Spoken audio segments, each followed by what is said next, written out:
My fellow New Jerseyans, 6 weeks ago, I stood in this empty theater to lay out my vision for the year ahead and for the New Jersey we believe and know we can build on the other side of the pandemic. Much has changed in the 6 weeks since the state address. We worked hard to crush the curve again, and today the second wave of the pandemic, which was just hitting its peak 6 weeks ago, is subsiding. The number of patients in our hospitals and of those requiring intensive care and ventilators are all down.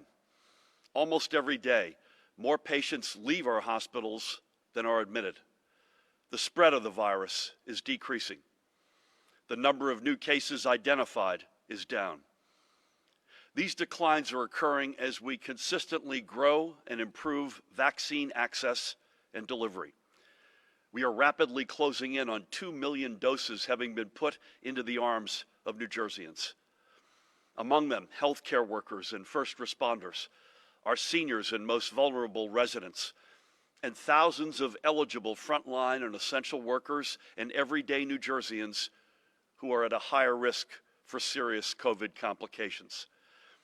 And today, we are hopeful that the latest vaccine from Johnson & Johnson, one of New Jersey's most iconic names, will soon receive its emergency use authorization from the federal government and then become our third potent weapon against COVID. Because of these positive advances against the pandemic, we've been able to responsibly roll back more of the restrictions that we had put in place. Today, for example, our restaurants can serve more patrons and our houses of worship can welcome more congregants. Today, the overwhelming majority of our schools are open for in-person instruction, and more parents can once again cheer on our high school athletes. Yet for all that has changed for the better, some things remain the same. For starters, I'm standing once again in the same empty theater. Vaccine demand still far outnumbers supply. We know many people still find it challenging to get an appointment. We work hard every single day to improve and make our system better. And even though we make strides every day, we know this pandemic is not done with us, and the emergence of new variants means we must remain vigilant. But even as we continue to confront the pandemic's challenges, we cannot and we will not allow our state to sit still. We won't allow New Jersey to be pulled backward. This is the time to look ahead. This is the time for us to lean into the policies that can fix our decades-old, or in some cases century-old, inequities. It is the time for us to also lean into the economic policies that will not just get us through the remaining months of the pandemic, but which will supercharge our reemergence from it and the recovery that awaits on the other side. And most of all, this is the time to move New Jersey forward.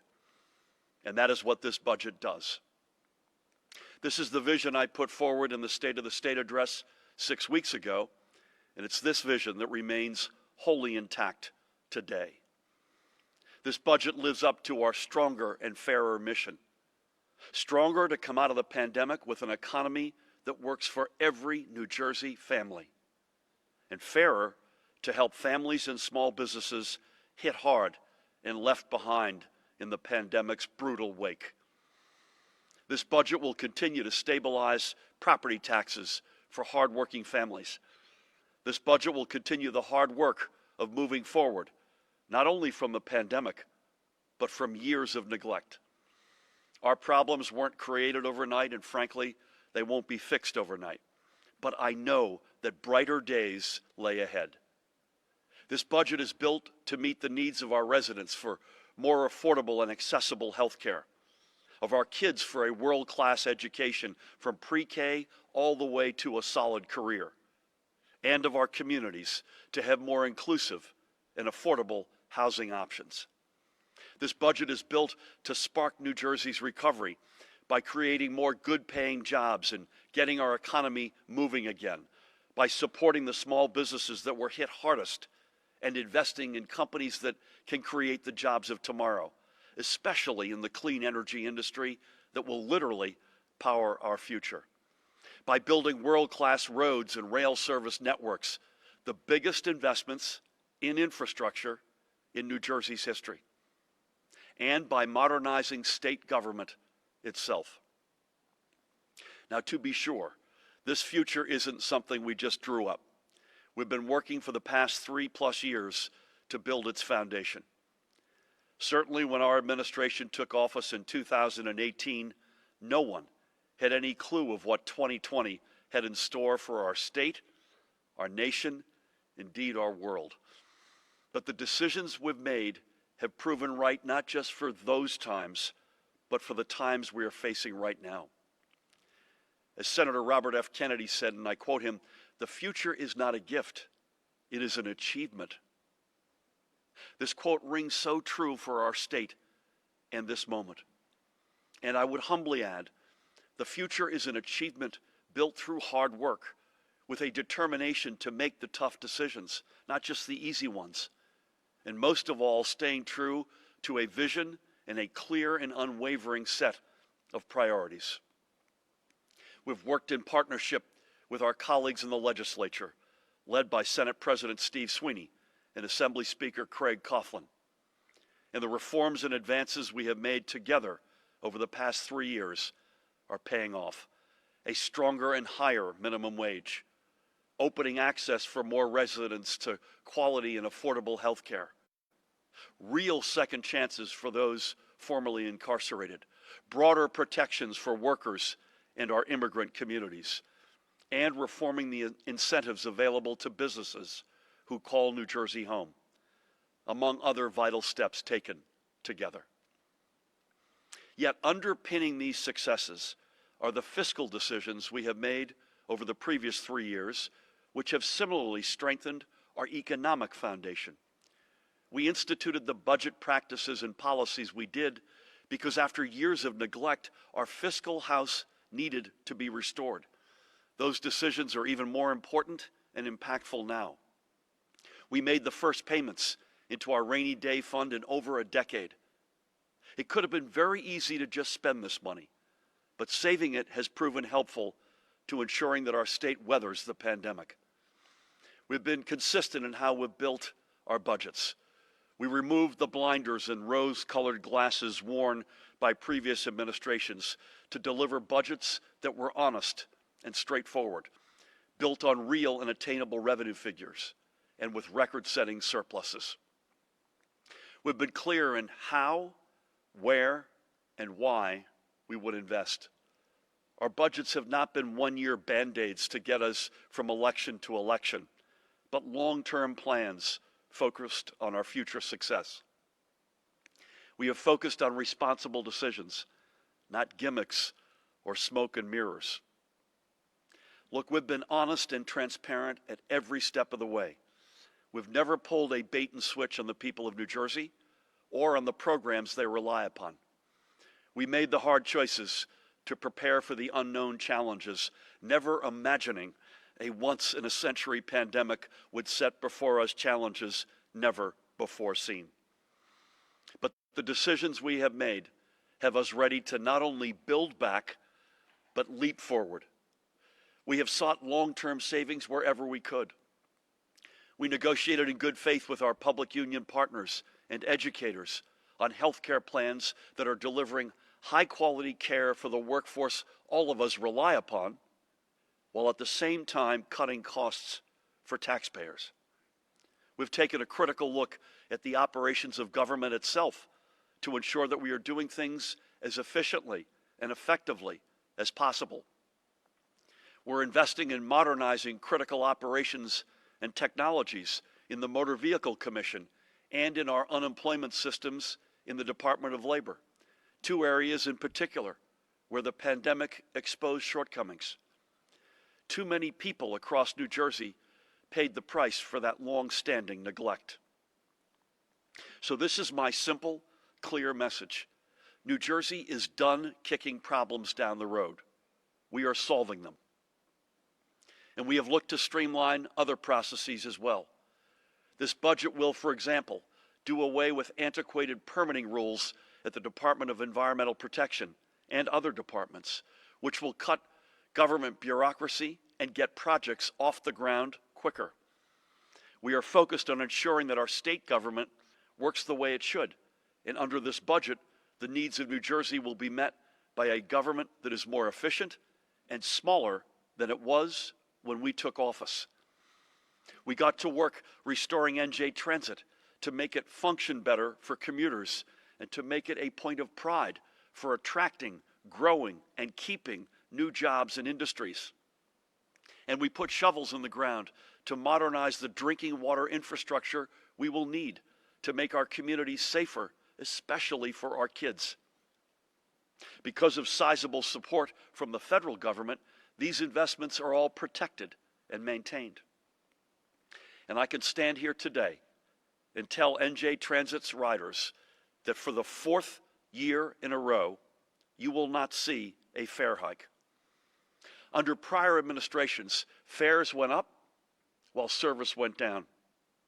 Well, this administration is improving service and not putting the burden on the hundreds of thousands of New Jerseyans who will come back to a much improved NJ Transit. We never gave up on ensuring that our middle class and those striving to join its ranks achieved a greater degree of tax fairness. We expanded the earned income tax credit, both in terms of the amount and the number of families receiving it. And we restored the millionaire's tax to ensure that our wealthiest pay their fair share. Because of this, not only have we secured the resources to invest even more deeply into our communities, we're able in this budget to provide checks totaling nearly $320 million in direct tax rebates to hundreds of thousands of working and middle-class New Jersey families. The success of the millionaire's tax is simple proof that New Jersey works better for everyone when everyone does their part. We've also done more to ensure that all residents have access to high quality and affordable health care. The very first law I signed as governor restored state funding for women's health and family planning, reversing 8 years in which access withered under budgets which put a total of $0 for these important programs. And under this budget, we will not only renew, but expand our commitment to women's health. With support from our legislative colleagues, we also took control of our health insurance marketplace to protect our residents from the previous presidential administration's constant attacks on the Affordable Care Act by opening Get Covered New Jersey, our very own state-run marketplace. During open enrollment from last November 1st through this January 31st, nearly 270,000 New Jerseyans purchased a health plan through our new marketplace. That's nearly 10% more than had done so in 2019, when the federal government still ran things for us. Moreover, more than 75,000 healthcare policies were purchased by consumers buying through the marketplace for the very first time.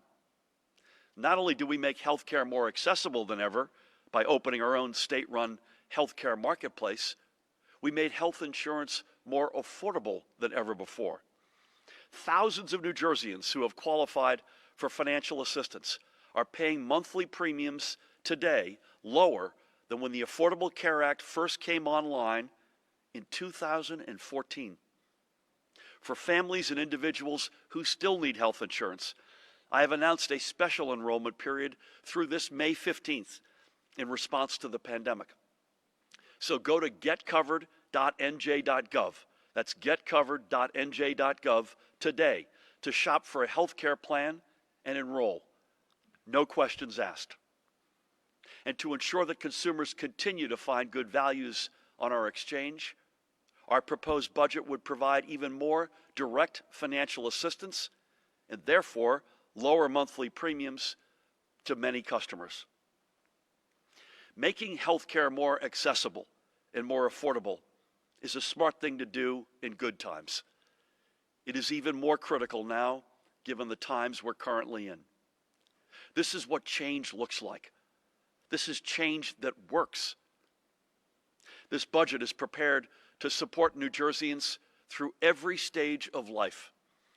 We are investing directly in the First Lady's strategic efforts to combat our maternal and infant health crisis and the racial disparities that drive it. And because new mothers need support well past delivery, we will become one of the first states in America to ensure Medicaid coverage for 1 full year after delivering a baby. Working together with thousands across our state, we will make New Jersey the safest place in the nation to deliver and raise a child. And by more strategically using our federal Medicaid funds, we are proposing a new Cover All Kids initiative, a $20 million first-time investment in ensuring that every child in New Jersey has health care. This will bring enormous peace of mind to working parents across the state. We are also standing up for at-risk youth with a long overdue increase in state reimbursement rates for providers through the Children's System of Care program, which serves approximately 60,000 young people with emotional, behavioral, or developmental challenges. These rates have not budged in years, and over that time, many of the professionals we need to help reach these vulnerable youth have simply walked away. It's time we bring them back. A deeper pool of professionals ready to serve means fewer kids left to navigate life's challenges on their own. We also propose increasing funding for residential providers for individuals with intellectual and developmental disabilities so they can better address the health care needs among some of our most vulnerable residents. And one of the most important elements under this budget, more seniors would be able to benefit from an expansion of the popular, and by the way, more necessary than ever, Pharmaceutical Assistance for the Aged and Disabled, or PAD program, to make prescription drugs more affordable. And we are continuing and committed to our fact-based approach to tackling our opioid epidemic, and we will maintain this fight in our budget. For every resident of every generation, no other American state can boast of being able to do what New Jersey will do to protect and advance a healthy society. And because of our focus on budgeting the right way and focusing on people and not politics, the budget I am presenting today can make these investments and achieve these goals for the year to come with no increase in taxes.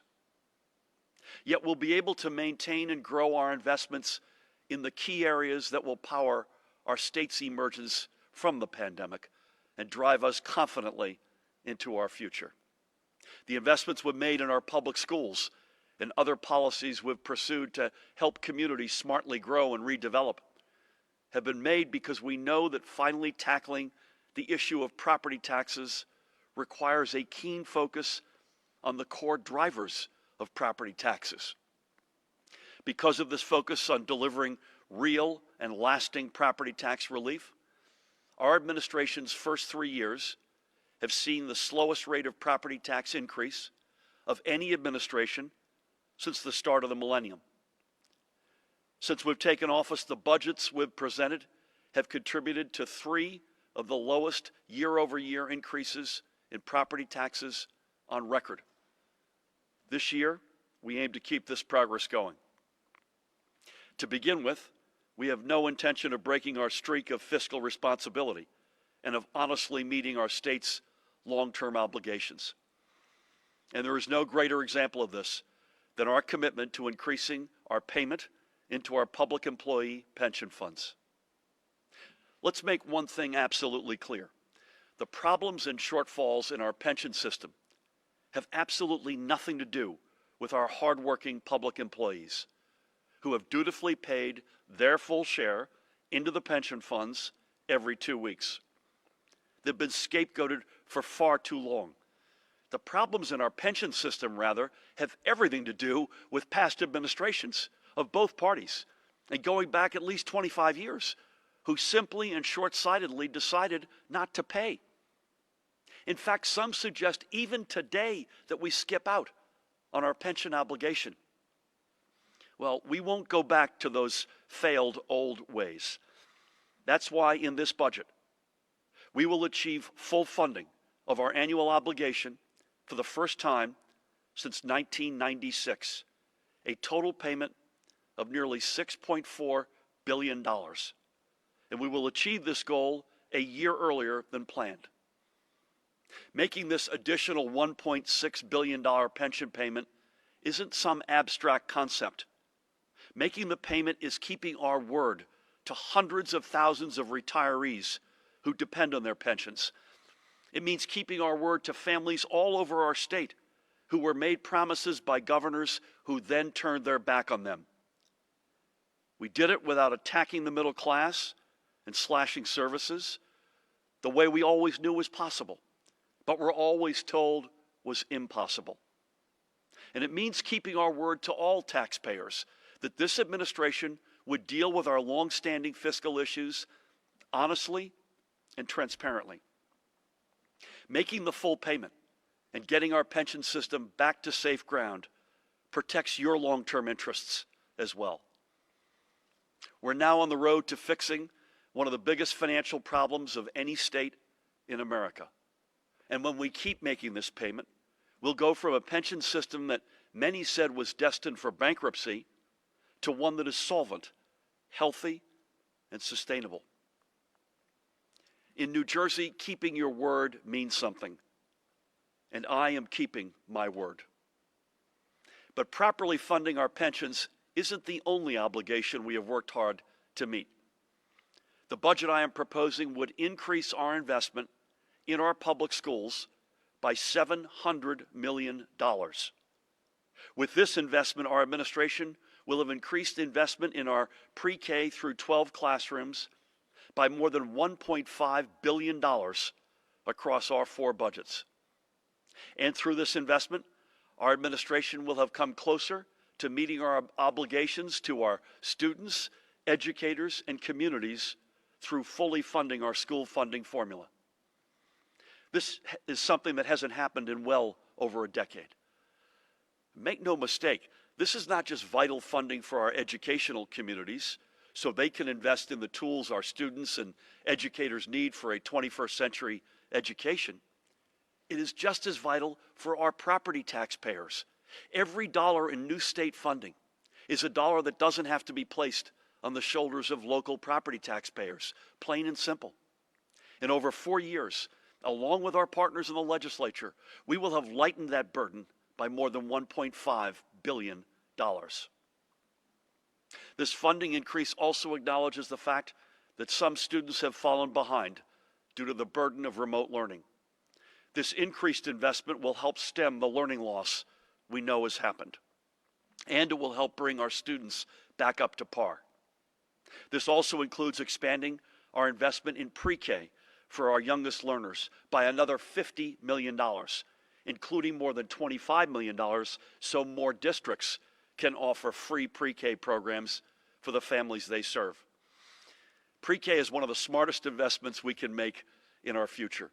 We already know that students whose journeys begin in pre-K see the investment we make in them returned more than 7-fold throughout their lives.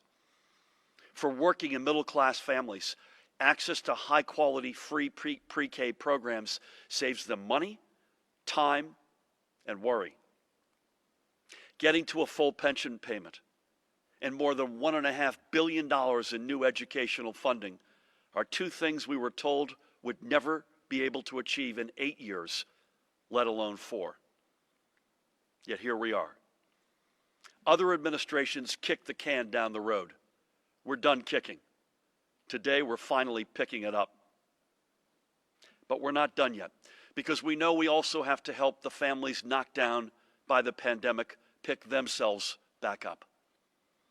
For those families who don't have access to pre-K or need someone to look after their kids before they get off work, we propose opening access to the successful Child and Dependent Care Tax Credit to families with incomes up to $150,000. Right now, by the way, that limit is $60,000. And for many families, and most especially for New Jersey women, this expansion will make your tax credit bigger to allow you to recoup more of the costs of childcare. With school and work both becoming overwhelmingly remote over the past year, it has been New Jersey's women who have increasingly shouldered an unequal burden. They haven't had to just be fully present at work, but also as chief caregiver, among numerous and immeasurable other demands. This tax credit is about helping to level the playing field for working families, but its impact is even bigger for working women. This tax credit program, by the way, didn't even exist 3 years ago. My great partner, Lieutenant Governor Sheila Oliver, and I fought hard to see it created, and will continue to work to ensure it keeps providing the help we promised. And our commitment is also found in our efforts to close the digital divide in our schools. The hard work to ensure that every student in every community has the right technology and internet access. Closing this divide isn't just critical in this time of remote learning, it's critical to the bigger goal of ensuring a 21st century education for every child. When we began last summer, an estimated 231,000 students across our state had fallen into the digital divide. We put $60 million to work to close this gap.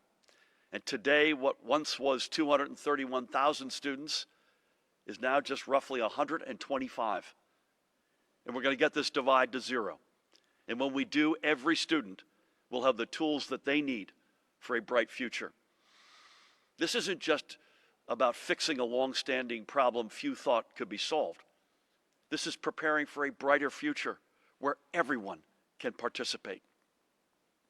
Making childcare more accessible and affordable and closing the digital gap all underscore how we've taken on every issue we inherited and uncovered. We didn't talk down our problems or scapegoat others for their existence. We've simply rolled up our sleeves, designed practical solutions, and gotten to work. We've taken the same approach across the board. We have focused on the long term because we're not interested in taking only first steps. We're planning out the entire journey. For example, if access to quality pre-K programming starts an individual down a path to a good career, and strong public schools and the right tools prepare them for adulthood, then we must ensure greater access to a higher education that can be both a capstone educational achievement and a stepping stone to even greater success. 3 years ago, we instituted the Community College Opportunity Grant Program, which is right now allowing thousands of qualified students, whether they be young people planning their futures or older residents returning to school for new opportunities, allowing everybody to earn an associate's degree tuition-free. And this week, together with my legislative partners, I will sign a bill permanently protecting this program in state law. And this year, we'll take the next step. Our budget looks to make a new promise to our residents through the Garden State Guarantee to provide the first 2 years of study at one of our 4-year public colleges and universities, tuition-free to thousands of eligible students. Yet we know that not every job in our state's future will require an advanced degree, especially, for example, those in our rapidly expanding clean energy economy. So we will maintain our strong investments in job training and apprenticeship programs. These investments are all critical to ensuring that the New Jersey which emerges from the pandemic provides even more opportunities for success than the New Jersey pre-pandemic. Creating these opportunities will be an economy fueled by innovation and powered by small business. Last month, I signed into law a new era in how New Jersey provides economic incentives to companies that want to call the Garden State home. Instead of a system tilted in favor of just the biggest and wealthiest companies, we now have a program purpose-built to support homegrown small businesses. Through this budget, we're ready to deploy almost $200 million over the next 2 years in direct grants, loans, loan guarantees, and other tools for countless Main Street small businesses. And this is all on top of the hundreds of millions of dollars we've invested directly in our small business already through emergency grants and loans, funds that have allowed many to keep their doors open through uncertain times. And we recently gave our business sector another boost when we announced that all the federal support our businesses received through the Paycheck Protection program would be exempt from state taxes. Now, for the average New Jersey business, this will be significant.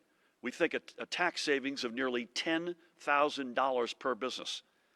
And moreover, we've also made the expenses those funds went to cover tax deductible. Our small businesses will pay even less in taxes. We're also poised to support the next generation of leading-edge technology startup businesses through the Innovation Evergreen Fund, a groundbreaking new public-private investment partnership. And every new small business will be supported and connected by stronger and more reliable transportation and energy infrastructure, safer roads and bridges, improved mass transit, clean energy, including the South Jersey wind port that will make our state a hub of manufacturing and logistics, modern schools with a $75 million commitment to upgrade the places where our children learn. All of this is in this budget. But success isn't just measured by a good education or a good job. It's also measured by being able to find a home to call your own. Renters and homeowners have been hit hard over the past year. And even with the protections we have put in place, including a moratorium on evictions and public utility shutoffs and direct rental assistance and mortgage forbearance, we know we need to do more. We are maintaining our commitment to ensuring that the Affordable Housing Trust Fund goes to the cause of providing families an affordable home, whether they rent or own. And we are increasing our investment in mortgage down payment assistance for qualified first-time home buyers. Our communities are made stronger when everyone who contributes to its success has the opportunity to live there. The server waiting on you at your favorite neighborhood restaurant, the young teacher just starting out in your child's classroom, the rookie cop working hard to rebuild trust in law enforcement with the community that she or he serves, the grocery clerk stocking the store shelves and the cashier ringing up your purchase, the young family with big dreams and a modest income who want nothing more than a strong community in which to raise their new child. Housing policy needn't be about dividing communities. Our state just works better when everyone has an equal chance to be a part of our future and no one is shut out. That's a lesson we know Washington can learn. And as President Biden and the Congress continue to work on another much-needed federal coronavirus relief package, we will be watching and advocating for the needs of the people of New Jersey. We know our working and middle-class families need the additional direct economic benefit that $2,000 can bring. And as a state, we need direct state and local aid to ensure that the key programs and essential workers we all rely upon remain funded and employed. And should this package make it through and be signed by the President, it will allow us many more degrees of freedom in making sure this budget meets its promises. The only way we've gotten through the past 11 months is by sticking together and tending to the little things that have made a big difference. And now is not the time to stop. This is a budget for New Jersey's middle class, New Jersey's dreamers and innovators, and New Jersey's next generation of pioneers. This is a budget that doesn't raise taxes on New Jersey's working families while providing hundreds of millions of dollars in tax relief for seniors, veterans, and parents. This is a budget that continues to turn around NJ Transit, yet doesn't raise fares. This is a budget that invests in America's best public school system and keeps property taxes from skyrocketing. This is a budget that commits to a clean energy future with good union jobs and increases the minimum wage. This is a budget that makes health care more affordable and health care charges more transparent. This is a budget that helps small businesses hit hard by the pandemic and creates opportunities for everyone who dreams of opening their own new business. And most of all, this is a budget purpose-built to fix the inequities that have been allowed to exist for far too long and to spark our economy for the long term to work for everyone. This is the budget many thought could never be written. But for the past 3+ years, since the moment I swore my oath as governor, we have worked to secure the full promise of our state for every resident and every family. New Jersey today is a vastly better place for countless middle-class and working families. We've slowed the growth of property taxes more than ever. Healthcare is more accessible and transparent. Our schools are better funded. Childcare is more affordable. And our economy is gaining strength as it continues to be more equitable. We have taken to heart that truth that the budget isn't just a long list of numbers, but a statement of values and priorities. In every line our New Jersey values is written. The values of hard work, of opportunity, of faith, of inclusion, and of always striving and never resting. And our priorities? To build a New Jersey that emerges from the pandemic healthier and more resilient, both physically and economically. A stronger and fairer New Jersey, not just for today, but for the generations to come. To change what's wrong and make sure we get it right for the future. Meeting every obligation with honesty and transparency. To level with you and to tell you the truth about our condition, even when the truth may be uncomfortable. To give every resident the same opportunity for success, whether it be through investing in a world-class education, in extending vital job training, or in ensuring the ability to have a safe place to call home. This is the New Jersey we set out to create when we took office more than 3 years ago. And over each and every one of the past 1,135 days, creating this New Jersey has been our focus and driving passion. The pandemic has shaken our state and our world to the core. It has taken over 22,000 blessed souls away from our New Jersey family. Our hearts may be broken, but we are not going to cower. That's never been the New Jersey way. The New Jersey way is to keep moving forward with a little swagger in our step, but even more humility in our hearts. It's what made us a leader in this nation since even before its founding. And it's what's going to make us a leader as our nation builds back from the pandemic. This is the Garden State. Dreams grow here. Opportunities grow here. And our future is just taking root. Thank you. May God bless you and your families. And may God continue to bless the great state of New Jersey and the United States of America.